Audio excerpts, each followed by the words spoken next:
David, before we go into like another round, are we all right just to talk about some of the points that have been raised? Because I think like just a couple of supplementary thoughts and points to Daniel, Chris's, and yours contributions. Like in Abu Dawud Hadith 491, and this comes to Chris's point, that Muslims believe that Muhammad is this great example that we should be following him today. So what Muhammad did is a good example for us today. But in Abu Dawud Hadith 491, it states that you should command your children to pray when they're 7 years old. And if they're not praying by 10, then you should discipline them. And at 10 years old, siblings who are brothers and sisters should be separated into different beds. Now, what is that telling you if you think about that and connect it to Aisha? You've got the fact that you've got these hadiths that are coming later that are creating a fiqh, a system of laws that actually condemn Muhammad. Because Muhammad engaged a 6-year-old. I mean, what 6-year-old can give consent to marriage, I don't know. And then obviously they claim that he had sex with her when she was 9 years old. But it says in the hadiths that you separate siblings so they sleep in different beds when they're 10 years old, and you don't discipline them about not praying until they're 10 years old.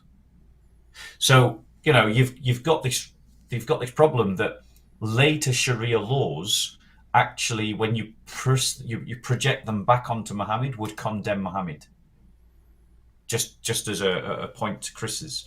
But you're ignoring the fact that it was really hot that year, and so Aisha matured super fast. It was hot, so it was like a greenhouse, and she grew up like a plant in a greenhouse real fast. See, so yeah, I didn't realize that. I didn't realize that. That was a thing that happened in biology. It's a shame it's not happening today. It's a miracle of Islam.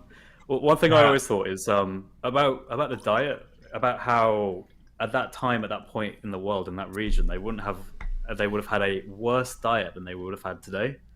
So in effect, we actually know the effect the effects a diet has on menstruation.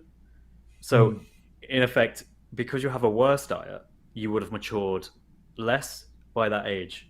You would have actually taken more years to actually get to the point where you start menstruating because of your poor diet. But I've never heard any Muslim trying to address that point or to give reasons why that isn't true. They just sort of brush it away and say, I'm not going to deal with that. But you're underestimating the miracle of camel urine. Good for everything.